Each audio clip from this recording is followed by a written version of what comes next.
जो अच्छा कर्म करने वाले का आपने 3 दिन में बताया, अमुक राजा ने तप किया तो भगवान मिले, अमुक व्यक्ति ने इतना अच्छा कर्म किया तो उसकी सदगति प्राप्त हुई।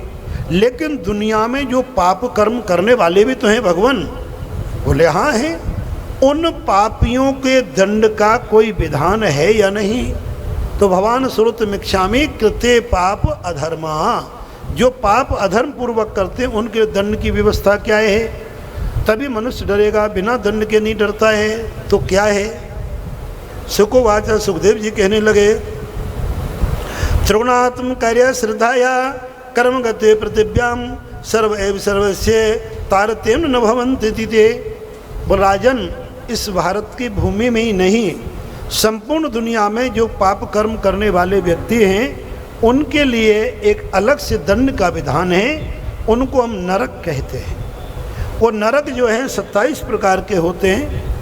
एक नरक के 2 भेद होने से कोई कोई इसको 28 की भी संज्ञा देते हैं। जो जीवात्मा जैसे कर्म करता है उस कर्म के अनुसार उसे यातना नरकों के माध्यम से दी जाती हैं। राजोवाचा, राजा कहने लगा, नरका नाम भगवन किम देश विशेषता अतो वाई लोक्यम तुम अवनंदिति ते ऋचु। हे भगवान, नरकों के नाम क्या हैं, इनके परिणाम क्या हैं और इनको किस प्रकार से भोगा जाता है? तो भगवान श्रोतमिच्छामि, इस सब मुझे विस्तार पूर्वक कहो। सुखदेव मुनि कह रहे, राजन तूने बहुत अच्छी बात पूछी है। वरी यान सिते प्रश्ना कृते लोक हिता नृपः। तूने ऐसा प्रश्न पूछा जिससे लोगों में एक कर्म के प्रति, आधार के प्रति तुम्हारी भावना पवित्रता के प्रति आएगी।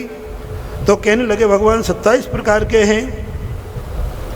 ये नरक क्या है और नरक को कैसे भोगता है?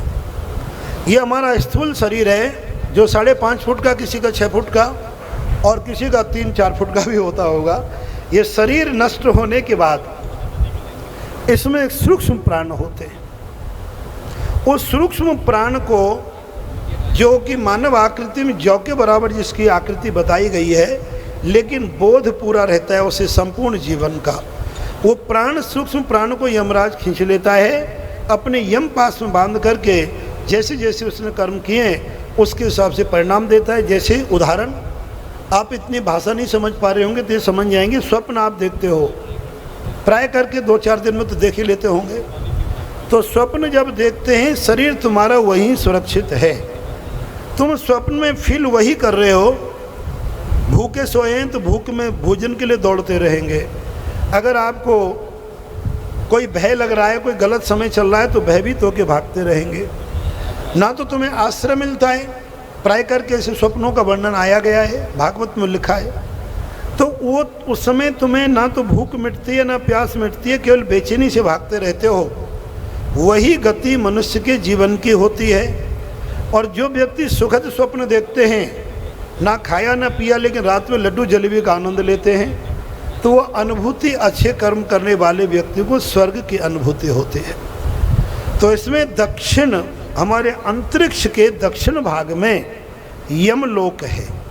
उस यमलोक में एक विभाग है, जैसे जेल होती है, वहाँ पर प्राणियों को दंड दिया जाता है। अब सबसे पहले जो है वो तामिश्र नाम का यज्ञ है। तामिश्र नामक जो नरक का वर्णन क्या बताया है कि तांबे की भूमि होती है, लाल होती है, गर्म होती है। उसमें जीव आत्मा को नंगे पैर दौड़ाया जाता है। जब वो गिर जाता है दौड़ते दौड़ते, कोड़ों से मारा जाता है। जब पानी मांगता है तो कहते तूने किसी प्यासे को पानी पिलाया है, तो वही अंश उसको पिलाया जाएगा, अन्यथा उस प्यासे ही दौड़ाते हैं। भूख लगती है बेचारे को, भोजन मांगता है लेकिन भोजन के नाम पर उसे कोड़ों की मार पड़ती है। 1000 वर्ष तक मानव जीवन का जो काल व्यतीत होता है, उतने समय तक उसे दंड प्रदान किया जाता है। ये नरक किसको मिलता है? जो दूसरों का धन अन्यायपूर्वक ग्रहण कर लेता है, उसे तामिश्र नामक नरक देते हैं। इसी का एक प्रतिरूप है अंध तामिश्र, जो लोगों को धोखे से धन भी हरण कर लेता है और काम भी नहीं करता है। देसी भाषा में रिश्वत कह सकते हैं कि रिश्वत भी ले ली और काम भी नहीं किया, तो उसे अंधतामिश्र नामक नरक मिलता है, अंधेरे में उसे पटका जाता है, ऐसी कठोर भूमि में उसे महान जीवन को दंड दिया जाता है। दूसरा महारौरव, जो अकारण में दूसरे लोगों का धन हरण करके उन्हें कष्ट पहुंचाता है। तुम्हारा कोई काम नहीं, लेकिन ऐसी किसी को है मैं फलाना अफसर हूँ, तुमने घर आगे क्यों बनाया, पीछे क्यों बनाया, ऐसा क्यों किया, वैसा क्यों किया, बिना कोई कारण के, जिसका सिर पैर नहीं है, जो बिना कोई कारण के लोगों को कष्ट देते हैं, उन्हें महारौरव नामक नरक मिलता है। महारौरव होता है कि रूरू नाम के पक्षी बड़े बड़े उनके होती चोंच, खतरनाक तरीके से शरीर को नोचते हैं, चीरते हैं, फाड़ते हैं। वो बेचारा चीखता है, चिल्लाता है, रोता है, गाता है, लेकिन कोई उसको सुनने वाला नहीं मिलता है। कुंभी पाक किनको मिलता है? जो लोग अपने स्वाद के लिए मांस मछली का भक्षण करते हैं। मेरे प्रभु ने क्या कहा है? तुझे खाने को अन्न और दूध दिए, साथ मिष्ठान भी मैंने पैदा किए, मांस मछली को खाए तो मैं क्या करूं? मैंने मानव जन्म तुझे हीरा दिया, अब वृथा गमाए तो मैं क्या करूं? कुंभी पाक नरक होता है जो व्यक्ति मांस भोजी होते हैं। उनके शरीर के टुकड़े कर करके कभी तेल में भूना जाता है, कभी उनको गर्म पानी में खौलाया जाता है, कभी आग के अंगारों पर उन्हें सेका जाता है। वो आत्मा तड़पती है, लेकिन उसकी पुकार सुनने वाला वहाँ पर कोई भी नहीं होता है। कालसूत्रम, जो व्यक्ति पशु और पक्षियों को पाल तो लेते हैं घर पर, लेकिन उनके मन के ख्याल ना रखे, उनके उचित व्यवस्था नहीं करते, उन्हें कालसूत्र नामक नरक मिलता है। अब मूक पक्षी तुमने पाल लिया, समय पर पानी नहीं पिलाया, बेचारा उड़ के जा नहीं सकता।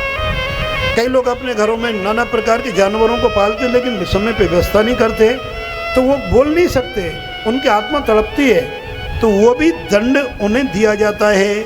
उन्हें कालसूत्रम, एक बड़ा सा पासा होता है, फंदा, जिससे तुम पशुओं को बांधते हैं, और लाल होता है लोहे का, बार बार खींचा जाता है। जैसे बेचारा गिर जाता है, दे तड़ातड़ उसे कोड़ों की मार लगाई जाती है, खाल को उधेड़ दिया जाता है, हड्डियां उसकी चूर चूर कर दी जाती है, नाना प्रकार का उसे कष्ट दिया जाता है। वो रोता है और अपने किए हुए पर पछताता है कि भगवान मैंने बड़ी गलती की, मुझे छोड़ाओ। असी पवित्र वनम, जो व्यक्ति खासतौर से महिला देवियों के लिए है, जो अपवित्रता पूर्वक भोजन को दूसरों को दे देते हैं। खराब हो गया है, चलो यार दे दो, क्या फर्क पड़ता है। और या झूठा कैसे? कई औरतें भोजन बनाते समय कॉन्फिडेंट लूज कर देती है। वो सब्जी बनाएंगे, जरा सा चखेंगे कि इसे कम क्या ज़्यादा है, तो भोजन झूठा हो गया कि नहीं हो गया? देखा है मैंने, आंखों से भी देखा है, लिखा भी है। तो बीच बीच में चख लेना, भगवान को अर्पण करने से पहले। इसमें 80 पवित्र वन नामक एक नरक का सामना करना पड़ता है। तो पहले तुम ट्रेनिंग लो पूरी, 1 दिन 2 दिन कम ज़्यादा होगा, बाद में तुम अभ्यास हो जाएगा। हाँ, भगवान का भोग लगाने के बाद तुम चख लो, मेहमानों को पेश करने से पहले, कि भाई कम ज़्यादा है तो उसमें समन्वय कर सकते हो, लेकिन बनते समय बीच बीच में भोजन चखना या अपना झूठा बचा हुआ भोजन किसी को दे देने से क्या होगा कि ऐसे व्यक्ति को कंकड़ और पत्थर मार मार के उसके दांतों में ठूंसे जाते हैं पेट में। नहीं खाता है तो दे कोड़े दे लठ उनको मारा जाता है बुरी तरह से। ये 80 पवित्र वन नामक है। सुकर्मुखम, सुकर्मुख उनको दिया जाता है कि सुकर क्या खाता है? भिष्टा। जो व्यक्ति अतिथि को भोजन कराने से पहले या बच्चों को भोजन करने से पहले खुद ही खा लेता है, चाहे बच्चे भूखे रहे या अतिथि भूखा रहे, उसे सुकर्मुख नामक नरक में डाला जाता है। 1000 वर्ष तक उसे भिष्टा का भोजन करना पड़ता है, बड़ी गंदगी में रहना पड़ता है, बड़ा उसको भयानक उसका जीवन होता है। इसमें आगे चल करके वर्णन करते हैं कि कृमि भोजनम, कृमि भोजन होता है हम बिना किसी गरीब को भोजन कराए, या गरीब कोई आ गया उसको फटकार दिया, भगा दिया, और अपने पास कुछ है तो भी नहीं दिया, और जो पहली रोटी गाय को ना निकाले, अंतिम रोटी कुत्ते या किसी अन्य के निमित्त ना निकाले, उन्हें कृमि भोजन नामक नरक दिया जाता है। कृमि भोजन की मवाद यानी खून और सड़ा हुआ खून मवाद, ये भोजन उस व्यक्ति को कीड़े होते खिलाया जाता है। तो ऐसा ये बड़ा ही बहुत ज़्यादा भयानक नरक है। इसमें आपकी बैतरणी नाम के एक नरक है, जिसमें जो नाना प्रकार के गंदगी, खून, रक्त, मवाद इसकी नदी में पार करना पड़ता है। वो पीने को वही मिलता है, खाने को वही मिलता है, वो नदी में बेचारा तड़फड़ाता है, छटपटाता है। जिस व्यक्ति ने अपने जीवन में गौदान किया है, वहाँ पर गौ माता उपस्थित हो जाती हैं। वो गौ की पूंछ पकड़ के बैतरणी नदी को पार कर लेता है, नहीं तो उसे बैतरणी नाम की नदी होती है। एक पूनाम का नरक है, जहाँ पर उससे मिट्टी और गंदगी खाने को दी जाती है और उससे बहुत ही कोड़ों से मारा जाता है। जिन व्यक्तियों के पुत्र पिंडदान नहीं करते, तर्पण नहीं करते, उनको नरक प्रदान किया जाता है। जब उनके पुत्र पिंडदान करते हैं तो नरक से उनको छुटकारा दे दिया जाता है। लाल भक्षम, जो व्यक्ति भगवान को भोजन लगाए बिना ही, आप देखते हो भोजन बनते पहले भगवान का भोग लगता है, भगवान को बिना भोजन लगाए जो भोजन कर लेते हैं लाल भक्ष, यानी उनको कठोर दंड यातनाएं प्रदान की जाती हैं। एक इसमें अपना जो आता है बड़ा ही खतरनाक है, उसका नाम है सलमली। सलमली नाम के एक नरक है। अब तो खैर वो कम हो गई है परंपरा, लेकिन पहले गाँव में क्या करती थी महिलाएं, पुरुष भी करते होंगे, कि वो अपने घर की वो झाड़ू निकाला और पड़ोसी के घर के आगे डाल दिया, या घर की गंदगी बीच सड़क पर पटक दी। अब केले का छिलका कोई फिसला या कोई गंदगी में किसी का पैर लटका या कांटों में किसी का पैर चुभा, उसको सालमली नामक नरक दिया जाता है। उस नरक में एक सालमली नाम का पेड़ होता है जिसमें बिच्छू जैसे बड़े बड़े कांटे होते हैं, उसके नंगे पैरों से उतारा जाता है, चढ़ा जाता है। अब इसमें तप्त मूर्ति नामक नरक है। तप्त मूर्ति नरक का अर्थ होता है कि जो व्यक्ति अपने गोत्र में शादी कर लेते हैं, या अगम्या जो रिश्ते में बहन, बुआ, भतीजी लगती हो, उनके साथ शादी कर लेते हैं, या उनके प्रति जिनके भाव गलत होते हैं, उनको तप्त मूर्ति नामक नरक डलाया जाता है। तप्त मूर्ति का अर्थ होता है कि एक लोहे की लाल गरम मूर्ति से उसको बार बार आलिंगन कराया जाता है।